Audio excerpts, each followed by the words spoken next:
Jai Hind. So dear learners, I hope that you people are doing good, taking care of yourselves and preparing well for your exams. So today we are back with yet another very important topic of the Code of Civil Procedure, that is Order 6, which is titled as Pleadings Generally. So basically this lecture will be divided into three parts. In the first part, we'll be talking about the historical background of the topic, and in the second part we'll be dealing with the question as to what are pleadings and what is the importance and object of pleadings, and thirdly we'll be talking about the fundamental principles of pleadings respectively. So before going into the content of the concerned topic, let me take you to the background of the topic. See, a law can be divided into either substantive law or the procedural law. So substantive law, as we know, it talks about the rights and duties of the parties concerned. But on the other hand, a procedural law talks about the machinery or the practices regarding the enforcement of those concerned rights, duties or obligations. Or in other words, we can say that a substantive law talks about or it dictates as how we people are supposed to behave. But on the other hand, a procedural law will dictate how a legal case is going to flow. So as the name itself indicates, as we people are studying the Code of Civil Procedure, CPC is a procedural law and it governs the civil proceedings in the same manner as the Code of Criminal Procedure governs the criminal proceedings respectively. So the question might arise in the minds of learners that when we will say that a civil procedure has been kicked off, or when we will say that a civil procedure has been set into motion. So the answer to this question is that generally whenever a suit is instituted, we say that civil procedure has been set into motion. Now another question that might arise in the minds of dear learners is that what is the definition of institution of a suit, or when we will say that a suit has been instituted. For this purpose, dear students, you have to read Order 4 along with Section 26 of the Code of Civil Procedure. When you will read both of them jointly, you will come to the conclusion that a suit is always said to be instituted after presentation of a plaint. So this is how a legal procedure, a civil procedure is set into motion. See, in CPC there are basically two parties. One is the plaintiff, another one is the defendant. The plaintiff is going to file a plaint before the court of law against a party, and that party against whom the plaint has been filed will be known as the defendant, which is going to reply the claim or grievances of the plaintiff through a written statement. So the main question, that is, what are pleadings and what is the importance and object of pleadings? See, if you read Order 6 Rule 1, in Rule 1 it has been stated that pleadings shall mean plaint or written statement. Now what is the importance of pleadings, or why we are discussing Order 6 today? See, as I've already told you that CPC is a procedural law, and these very pleadings, that is the plaint of a plaintiff and the written statement of a defendant, these very pleadings, the plaint and the written statement, forms the fundamental basis of litigation, of a civil litigation. So until and unless there won't be any certain fundamental principles that govern how a party is supposed to present their plaint and how a party is supposed to answer the same through the written statement, the civil procedure is not going to smooth functioning. So what happens is that the ultimate importance of the pleadings lies in the fact that the entire Order 6, the CPC has given utmost importance through incorporation of this particular order, that pleadings has to be formulated in a set manner. There are certain fundamental principles which will govern as to how and what will be the contents of the plaint and what will the contents of the written statement. So coming to the point that what is pleading and how we will define pleading. For this purpose, you people can see on your screens, and I hope that you people are sitting along with your Barrett for better understanding of the topic. P.C. Mogha has stated that pleadings are statements in writing drawn up and filed by each party to a case, stating what his contentions will be at the trial and giving all such details as his opponents need to know in order to prepare his case and answer. So there are few keywords that you people can take out from this definition. Basically, as you know, that pleadings are going to be written contentions, written statements, okay, which is filed by each party to a case, parties, as I have already told you. One is the plaintiff, another one is the defendant. Now, what is the object? What those contentions are going to state? All those contentions that is going to be at trial, okay, and giving all such details as his opponents need to know in order to prepare his answers. For better understanding, let's look at the object of Order 6. Basically, there is a pair of objects. The first is to bring parties to definite issues, and secondly, to narrow down area of conflict. See, it is only through these written contentions that the court comes to know that this is the point that is at issue. Through the plaint and the answer to the plaint, that is the written statement. Now, the benefit of these pleading is if the issues will not be settled down, and how the court is going to settle down those issues, it is only through the written contentions presented by the plaintiff or the defendant, and this will help in narrowing down the area of conflict. If there won't be any written contentions formulated properly, then the court will not come to the conclusion as to what is at issue between the parties and how the case has to be resolved. All these things form that principal basic or principal pillars of smooth functioning of the Code of Civil Procedure. Okay, now coming to the main topic of this lecture, that is the fundamental principles of pleadings. So the question might arise that, okay, fine, we know that there is a party which is known as the plaintiff is going to present a plaint, and there is a party that is known as the defendant going to present a written statement. But can they do it according to their own will and wish? Can they do it in the manner they want, they like, or they wish? Then the answer to this question is completely no, they cannot. Order 6 via Rule 2 has given certain guidelines for the same, how you are supposed to draft your pleadings. I am repeating it, that pleadings means plaint and written statement. So this Order 6 is applicable to both plaint and written statement. It is not applicable to either plaint or in a written statement solely. It is applicable to both of them. So both the plaintiff and the defendant are supposed to know about the guidelines, the fundamental framework through which they are supposed to formulate their pleadings. So for this purpose, the Rule 2 is titled as Pleading to State Material Facts and Not Evidence. So if you read the entire language of Rule 2, you will come to the conclusion that Rule 2 can be bifurcated into 4 points, and these 4 points form the fundamental principles of pleadings. These are those 4 points that either party to the case cannot disregard those fundamental principles. So in this series, let's look at those 4 fundamental principles one by one. The first is pleading should state facts and not law. Secondly, facts stated should be material facts only. Thirdly, pleading should not state the evidence. And fourthly, pleading should state the facts in concise form only. I am repeating all these 4 points. The first is pleading should state facts and not law. Pleading should have only material facts. Pleading should not state the evidence. And fourthly, all those pleadings should be in a concise form. So we will be discussing them one by one. So as you people can see on your screen, we are discussing the first fundamental principle of pleading, that is facts and not law. Now what does it mean? See, it means in strict sense that a party is supposed, either plaintiff or the defendant, the party is only supposed to plead facts in the written contentions and not at all the law. Because it is not for the party to apply law to their pleading. It is only for the court.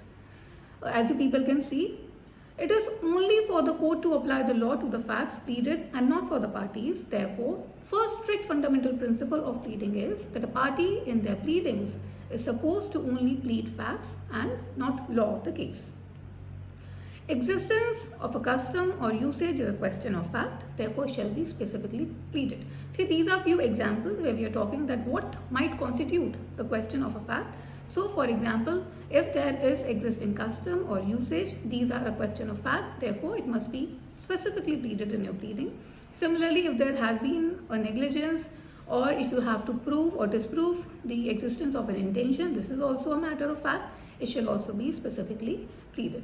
However, one must keep in mind that whenever you are talking about the interpretation of a particular law, this is not a question of fact, and you cannot plead the same in your pleadings. The last point of the slide states that interpretation is a point of law, hence it shall not be pleaded. Now coming to the second strict fundamental principle of the pleading, that is material facts only. A party is supposed to state only and only material facts. The first point was that we have to plead facts and not law, since it is not the work of the party to execute the law, it is only for the court to apply the law to the case. Secondly, what type of facts we are supposed to present in our contentions. It has to be only material facts. You don't write, or you cannot write each and everything that you want in your contentions. It has to be only material facts. Now obviously the question will be that how we will define material facts. For this purpose, I request the people to look at your screens. All facts on which the plaintiff's cause of action and defendant's defense depends. I repeat, all facts on which the plaintiff's cause of action and the defendant's defense depends will be termed as material facts.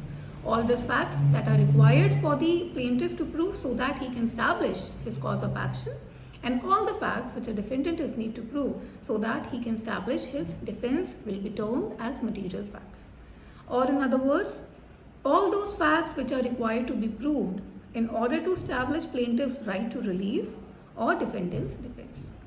See, this is the ulterior object of the civil procedure, that a party has to establish a cause of action for what purpose they have approached to the honorable court. And obviously the other party against whom the plaintiff has approached the court will prove that this is my defense.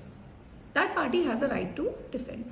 So all those facts which will entitle the plaintiff to prove his cause of action or his title to relief will be termed as material facts, and all those facts which will entitle defendant to defend his case will be material facts for him. So far we have studied two strict principles of the fundamental principles of pleadings. First was that you are only supposed to plead facts and not law. Secondly, what type of facts you are supposed to plead? Only material facts. And what are material facts? Which will allow plaintiff to prove its cause of action and which will allow defendant to defend itself.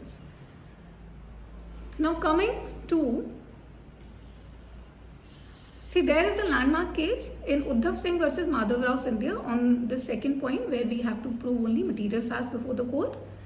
In this case, the apex court has defined the expression material facts in the following words: all primary facts which must be proved by the parties at the trial to establish existence of cause of action or its defense. See, this is the same thing that we are talking about. For plaintiff, it is very important to prove his cause of action, the reason behind approaching the court, and for defendant it is very important to defend himself, to prove all the grounds which will allow him to defend himself and win the case. So these things will form material facts. So dear learners, coming to the third fundamental principle of pleading, that is facts and not evidence. We have studied that a party is only supposed to plead facts and not law. Secondly, we have studied what type of facts we are supposed to prove. Only material facts we are supposed to state in our contentions. Now the third principle is that we have to plead only facts and not evidence. Okay. See students, facts are of two types, as you people can see: facta provenda and facta proventia. What is facta provenda? Facta provenda means facts required to be proved, and facta proventia means facts by means of which they are required to be proved. Facta proventia, in other words, we can say evidences through which you are going to prove your facts. So when we are reading Order 6 and this third principle of pleading, we have to keep in mind that in your contentions only facta provenda has to be written down, jotted down, and not facta proventia. You have to plead only facts, and which fact? The fact that falls into the category of facta provenda, and not those facts which fall into the category of facta proventia.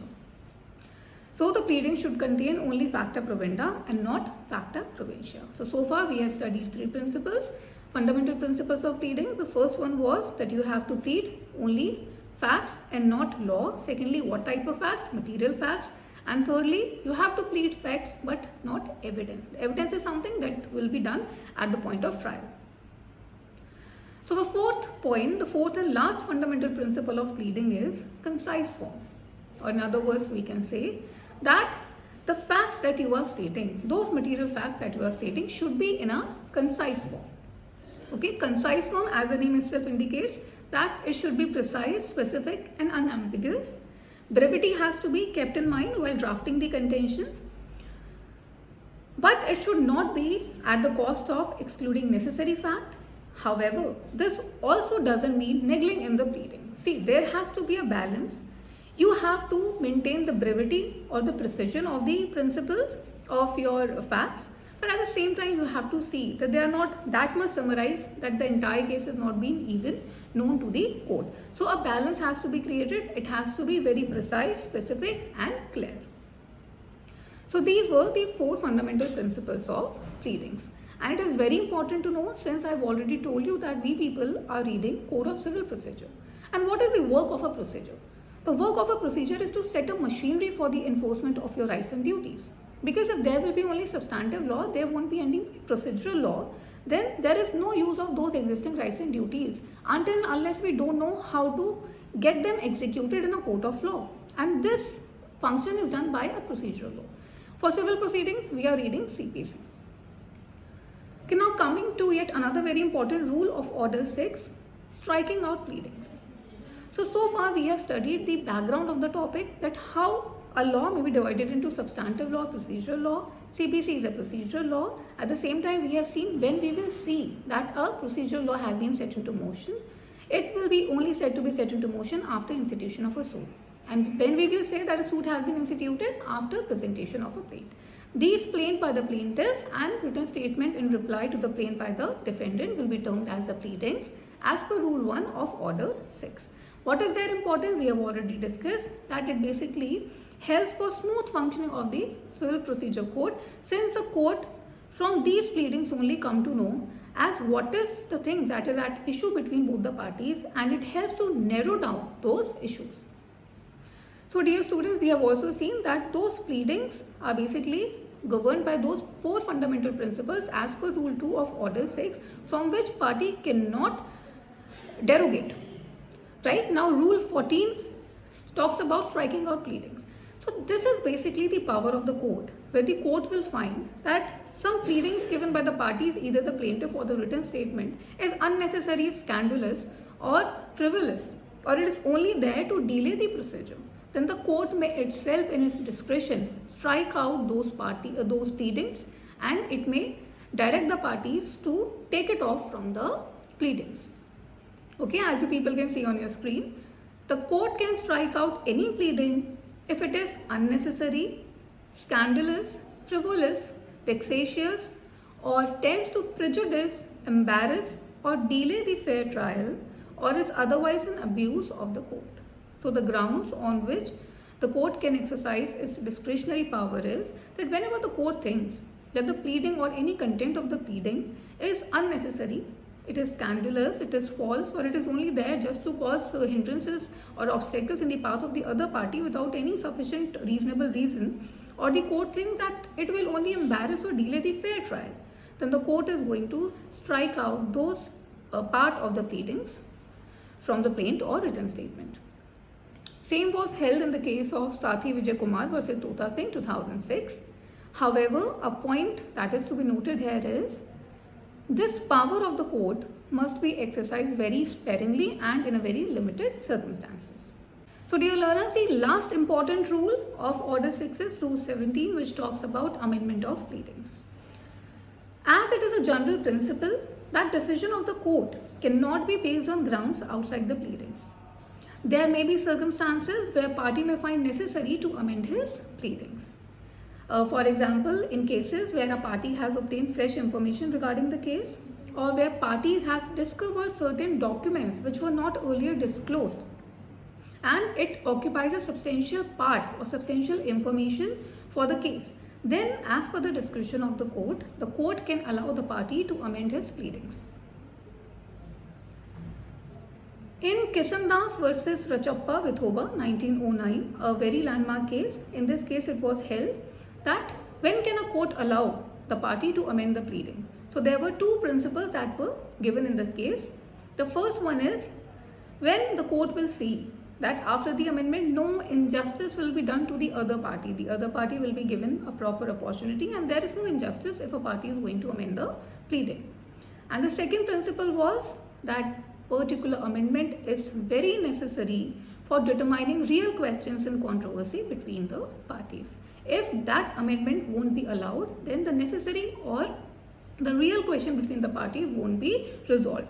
So this is the very cardinal test as to when a court will allow the amendment to a pleading. The first one is the court will see that no injustice has been caused to the other party, and the second one is the court will see that whether the amendment forms the determination of the real question in dispute. This is the cardinal test. Now, when can the leave of the parties to amend the pleadings be refused? Firstly, where amendment is not necessary to determine real question. Obviously, if the cardinal test is not being sufficed, then the court is going to reject the application of amendment. Secondly, where it introduces a totally different, new and inconsistent case. And thirdly, where application is not made in good faith. So if these three principles are there, three categories there, then the court can also refuse the application of amendment. So with this, we have come to the end of lecture. I hope that you people will prepare good for your exams. So good luck and all the best. Jai Hind.